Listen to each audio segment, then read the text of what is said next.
아까 전도사님 기도 내용처럼 나라도 뒤숭숭하고 세계도 뒤숭숭합니다. 왜 싸움이 나고 전쟁이 날까요?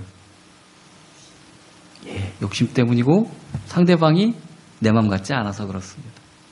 그 입장은 꼭 자기가 맞는 겁니다. 상대방이 틀리는 겁니다. 이 땅이 회복되어야 되겠습니다. 이 땅이 고침을 받아야 되겠습니다. 그러기 위해서는 내 이름으로 일컫는 내 백성이 하나님을 찾고 하나님을 구하랍니다. 이 말을 뒤집어서 생각해 보면은 이 땅의 문제와 많은 어려움들이 주님의 이름으로 일컫는 백성들이 하나님을 찾지 않음에 있다고 볼 수 있다는 겁니다.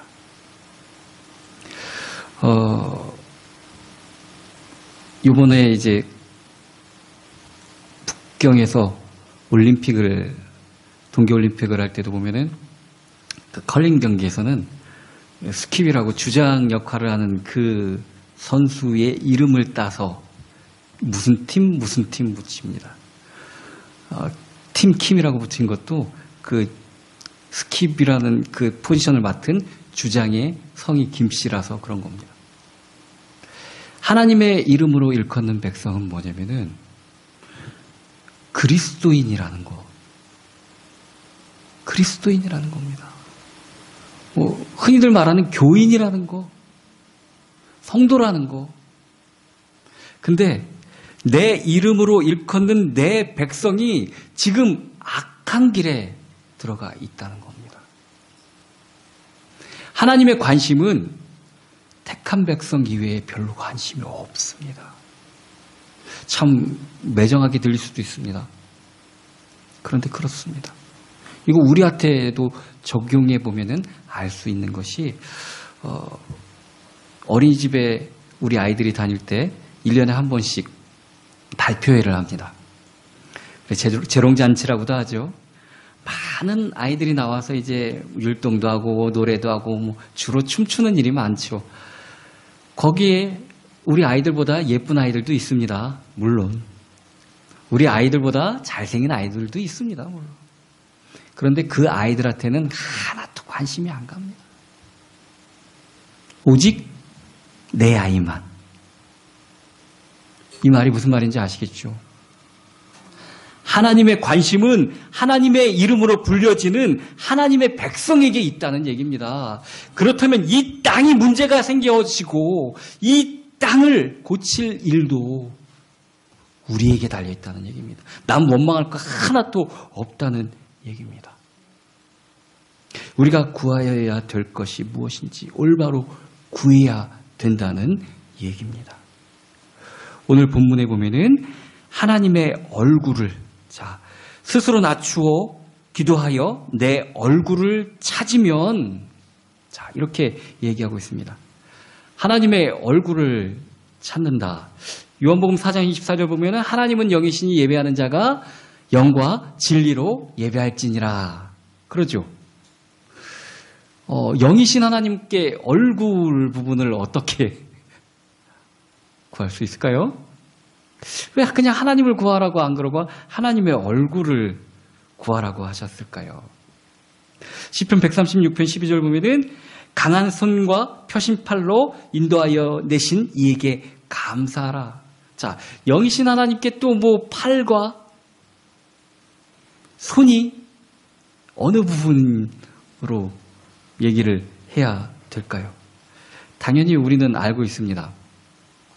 펴신 팔과 강한 손은 하나님의 능력이라는 거 알고 있습니다. 그렇다면 하나님의 얼굴은 무엇일까요? 옆에 서 있어도 딴 데 보고 있으면은 안 되지 않습니까? 그죠? 하나님이 나를 바라봐 주시기를 바라는 겁니다. 하나님의 관심이 나에게 있기를 바라시는 겁니다. 그것을 구하라는 것입니다.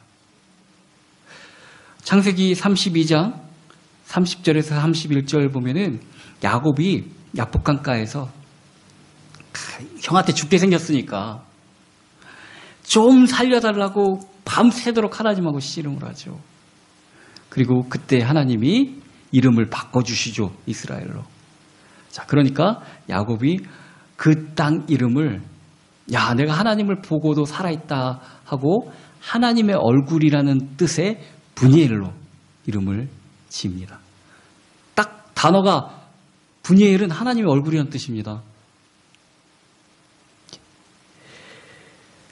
그런데 요나서 1장 3절에서 보면은 또 같은 단어로 요나가 니느웨로 가서 그 성을 쳐서 내 말을 전하라는 말이 정말 듣기가 싫었거든요. 혹시라도 그들이 회개하고 구원받는 것도 싫고 내가 그 일을 맡는 것, 이거 대역죄인 아닙니까? 솔직히 자기네 나라를 핍박하고 북쪽 이스라엘을 멸망시킨 그 아수르의 수도 니느웨에 가갖고 너희들 회개하라고 안 그러면 멸망받는다고 전하라는 거는 민족의 역적 일을 갖다가 시키는 거나 마찬가지입니다. 그죠? 그래서 도망갔습니다. 그 도망갈 때 표현을 어떻게 성경은 기록하고 있냐면은 요나가 하나님의 얼굴을 피하여. 하나님이 나를 보시는 것이, 하나님이 나에게 관심 가지시는 것이 싫을 때가 있습니다. 언제냐면은 잘못했을 때입니다. 잘못했을 때. 하나님 뜻을 따라가면은 하나님이 나를 봐주시길 바라죠. 그런데 내 멋대로 하면 하나님이 좀 눈 감고 계시길 바라죠. 그 말이 오늘 14절 그 내용 안에 다 들어있습니다. 그들의 악한 길. 그들이 계속 악한 길을 가고 있기 때문에 하나님의 얼굴이 자신들을 향하는 것을 못 견디는 겁니다.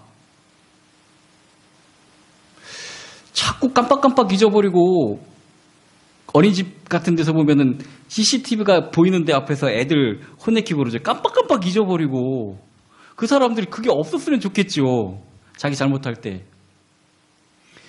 하나님이 계심을 자꾸 잊어버리고 하나님의 이름으로 일컫는 백성들이 지들 멋대로 악한 길을 가다가 하나님 근데 졸지도 않으시고 주무시지도 않으시는 분입니다. 그러나 인격적으로 하나님께 방향을 맞추고 하나님을 찾고 원하기를 바라시는 겁니다. 그래서 하나님의 얼굴을 구한다는 얘기는 하나님 자체를 구하는 것이고 하나님의 관심을 구하는 것입니다. 모든 종교는 자신의 힘으로 구원을 얻으려고 합니다. 불교에서 그 열반을 향한 열정을 얘기할 때 용맹정진이라고 합니다. 용기를 가지고 두려움 없이 앞으로 이 내 수련을 갖다 쌓아 나가야 열반에 올라갈 수 있다는 길입니다. 어제 2시간 수련했으면은 오늘은 4시간 수련하고 정진이니까 앞으로 계속 나가야 되는 것입니다. 내가 열심히 해야 됩니다. 내가 열심히. 교회에도 이런 인간의 열심이 들어와 있는 경우가 정말 많이 있습니다. 열심히 하지 말라는 말은 아닙니다. 그런데 구원은 하나님께 있다는 겁니다. 내 열심으로 구원받는 게 아니라는 것입니다. 그래서 하나님의 얼굴을 구하라는 겁니다. 내가 할 수가 없기 때문에. 인간은 스스로 구원할 수가 없습니다. 왜냐하면 죄라는 것을 지은 순간부터 원인이 있으니까 결과가 생겨지게 되겠죠. 죄라는 것을 우리가 행했습니다. 죄는 하나님의 말씀에 순종하지 않고 내 욕심대로 하나님의 말씀을 어기는 것을 죄라고 합니다. 근데 그 죄에 대한 책임이 무엇인지 하나님은 분명히 밝혀주셨습니다. 죄는 죽음입니다. 책임이 죽음입니다. 죄라는 것을 지었으면 죽는 겁니다. 이 죽음은 하나님과의 분리를 의미합니다. 죄와 하나님과 함께 있을 수 없기 때문에 그렇습니다. 잠깐 세상에 살아있는 것 같지만, 잘라난 꽃이 물병에 꽂혀져 있으면 잠깐 있는 것 같지만 결국 죽은 겁니다. 그 죽음은 죄에 대한 책임으로 우리에게 온 것이고, 또 상태도 바뀌어지게 되었는데, 죄 짓기 이전의 상태에 기쁨의 동산에서 하나님과 동행할 수 있고 동거할 수 있는 그 상태가 더 이상 아니게 되었습니다. 이 물도 끓기 전하고 끓은 후하고는 다릅니다. 분자 구조도 달라지고 같을 수가 없는 겁니다. 죄 지은 이후에는 우리가 이전에 내 자력으로 하나님을 만날 수 있고 내 자력으로 기쁨과 평안을 누릴 수 있는 상태가 아니게 되어져 버렸습니다. 그것을 부패라고 합니다. 썩었습니다. 썩었어. 옛날 같지가 않습니다. 그래서 이 두 가지, 죄로 인해서 우리가 온 인류가 겪게 되는 두 가지, 죽음과 부패 때문에 스스로를 우리가 구원할 수 없게 되었습니다. 그래서 구원은 나에게로부터 나올 수가 없습니다. 외부로부터, 또 구원을 줄 수 있는 분한테서부터 나올 수밖에 없습니다. 수영 못해서 물에 바다 가는데 빠진 사람이 아무리 지가 나오려고 해도 나올 수가 있습니까? 못 나옵니다. 건져줘야만 되는 겁니다. 옆에서 건져줘야만 되는 것입니다. 건질 수 있는 분이 건져주셔야 된다는 얘기입니다. 우리 스스로는 도저히, 자, 오늘 14절에서 나온 것처럼 그 악한 길에서 떠날 수 있는 방법이 우리 스스로는 없습니다. 그래서 주님을 바라봐야 되는 것입니다. 구원은 오직 하나님께 있습니다. 하나님의 손길이 우리에게 임할 때 우리가 구원을 받게 됩니다. 많은 사람들이 좀 미리 병원에 가거나 진찰을 받았으면은, 또 검사를 받았으면은 괜찮았을 텐데 병을 키웁니다. 좀 이러다 말겠지, 뭐 하다가 했겠지, 뭐 그러다가 병을 키우다가 정말 어쩔 수 없을 때 가서 늦는 경우가 있습니다. 우리의 병은, 우리의 상태는 시간이 간다고 나아지지도 않을 뿐더러 내가 안 그런 척 한다고 아니게 되지도 않습니다. 하나님 앞에 바로 빠르게 나가야만 하는 것입니다. 시편 44편 3절 보면 저희 팔이 저희를 구원함도 아니라 오직 주의 오른손과 팔과 얼굴의 빛으로 하셨나니 주께서 저희를 기뻐하신 영광로다. 하나님이 우리를 건져주신 거지, 우리의 힘과 우리의 노력과 우리의 어떤 헌신과 그런 것으로 구원받는 게 아니라 정말 어디 한 군데 내놔도 이쁜 구석이 없는 우리를 하나님이 기뻐하신 연고라는 겁니다. 우리 받아주시는 거랍니다. 그것으로 우리가 구원을 받게 되었다는 얘기입니다. 하나님의 긍휼하심으로 우리가 구원을 받게 된다는 것입니다. 디도서 3장 5절 말씀 보면 우리를 구원하시되 우리 행한 바 의로운 행위로 말미암지 아니하고 오직 그의 긍휼하심을 쫓아 중생의 씻음과 성령의 새롭게 하심으로 하셨느니라. 너무나도 명쾌하지 않습니까? 근데도 자꾸 우리는 우리가 뭐 한 줄 알죠. 우리 신앙생활하는 거 주님의 은혜입니다. 솔직히 내가 한 거 아닙니다. 근데 꼭 내가 교회를 몇 개를 지었고 내가 몇 대째 하나님을 믿으면 그게 은혜죠. 자랑할 거입니까? 솔직히. 그죠? 그걸로 우리가 구원받는 거 아닙니다. 내가 평생 주를 위해 살고 진짜 물과 불에 뛰어들면서 복음을 위해 살았다 할지라도 그것은 감사함의 표시일 뿐이지 내 의가 될 수가 없습니다. 사도 바울처럼 복음을 위해 모든 것을 다 허신 분이 어디 있습니까? 근데 그분도 절대 그것을 자기 의라고 얘기하지 않습니다. 그렇게 사용하여 주신 하나님의 은혜에 절절하게 감사의 내용을 하나님 앞에 올려드리지 않습니까? 구원은 하나님께 있는 것입니다. 그의 긍휼하심으로 우리를 살펴주시고 주의 길로 인도하신 것, 그것 때문에 우리가 구원을 얻게 되는 것입니다. 하나님이 우리를 긍휼히 여기셔서 그의 얼굴빛을 우리에게 비추어 주실 때에 우리가 구원받을 수 있고 또 그렇게 원하는 행복을 누릴 수가 있고, 그래야만 전도도 할 수 있습니다. 이게 내가 하는 거면은 원래 시키는 일은 정말 하기 싫잖아요. 그죠?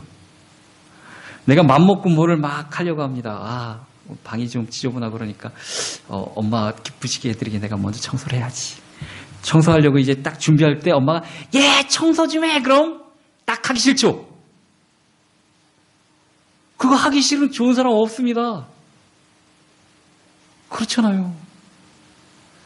왜 주의 일을 갖다가 막 자원하는 마음이 잘 안 듣고 그러냐면은 이게 시킨 일처럼 느껴지기 때문에 그렇습니다. 이거 해야 구원받는 어떤 대가성 있는 일처럼 느껴지기 때문에, 이거 해야 하나님 나를 축복해 주실 것처럼, 이런 일들을 해야 하나님이 건강도 주시고 물질 축복도 주시고 이 이유가 있는 겁니다. 뭐가 그렇게 기쁘겠습니까? 그거 해야 뭐 받는다는데. 그죠? 그게 뭐가 그렇게 기쁘겠습니까? 의무죠, 의무. 해야 될. 별로 안 기쁩니다, 그거.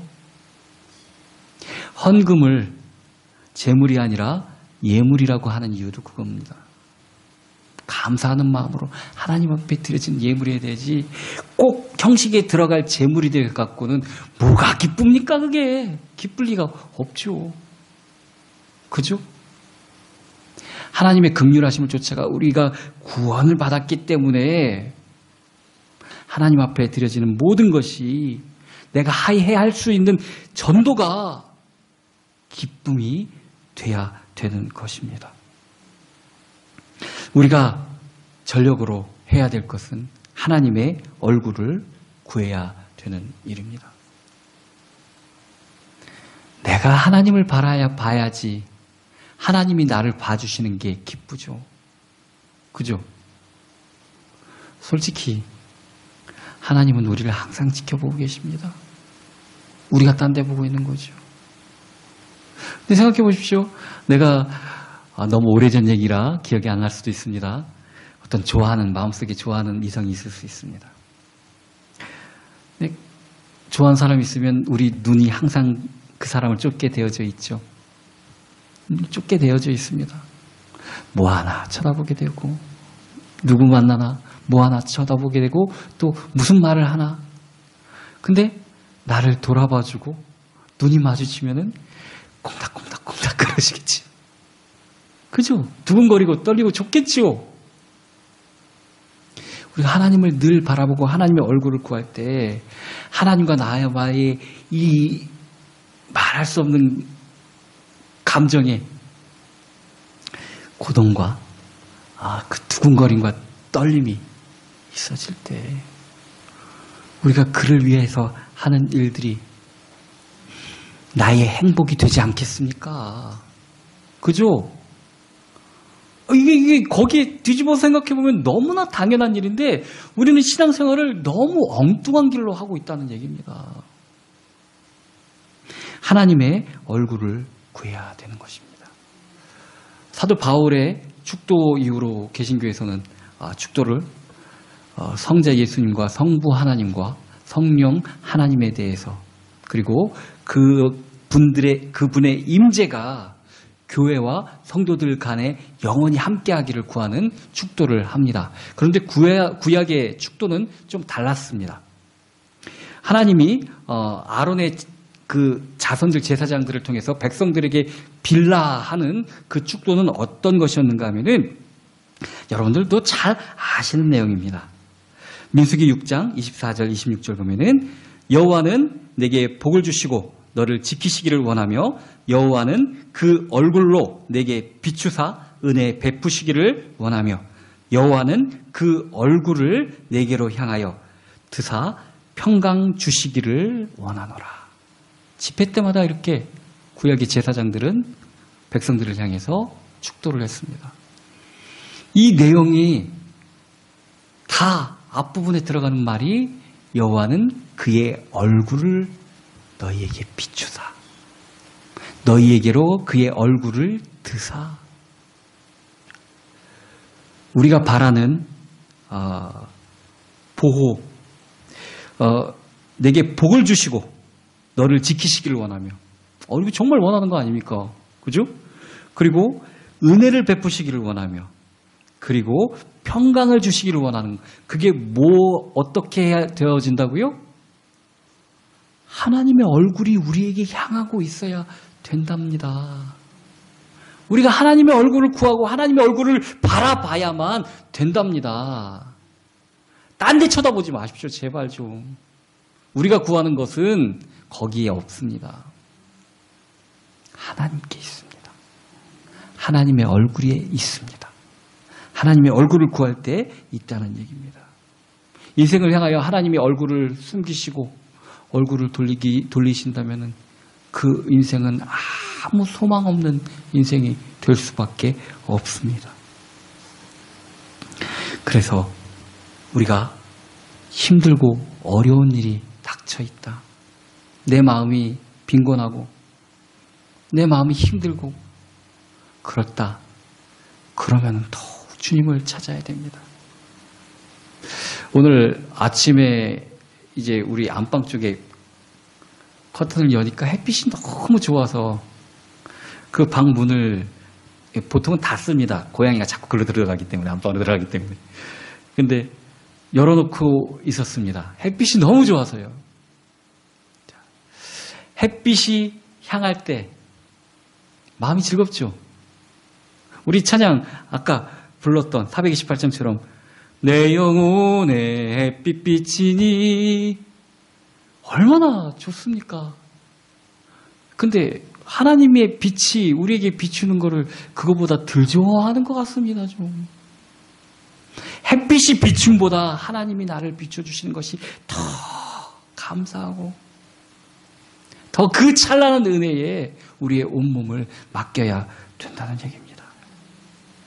하나님의 얼굴을 구하는 삶이 은혜를 구하는 삶이고 또 이 땅을 회복시키는 그런 삶입니다.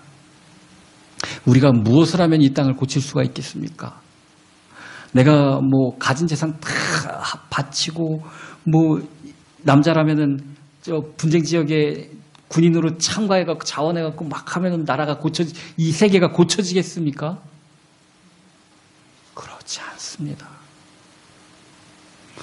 주의 이름으로 일컫는 우리가 악한 길에서 떠나서 하나님의 얼굴을 구할 때 고쳐지는 겁니다. 하나님을 바라볼 때 고쳐지는 겁니다. 하나님만이.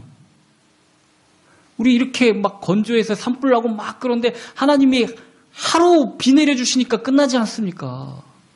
내 노력으로 되는 게 아니라 하나님이 함께 하시면 되는 것입니다. 그래서 우리가 할 일은 내가 바라보던 곳에서 눈을 들어서 하나님을 바라보는 것입니다. 스스로를 낮춰야 하나님이 보입니다. 하나님 자리에 내가 올라가 있으면 내 판단으로 성경까지도 말씀까지도 내 판단으로 좌지우지하는데 어떻게 하나님의 얼굴을 볼 수가 있습니까? 나를 낮추고 그의 얼굴을 구하시기 바랍니다. 하나님이 함께 하실 때 우리가 원하던 모든 것이 넘치도록 우리에게 쌓아질 줄을 믿습니다. 주님을 믿고 나가는 저와 여러분이 되기를 예수 그리스도의 이름으로 축원합니다.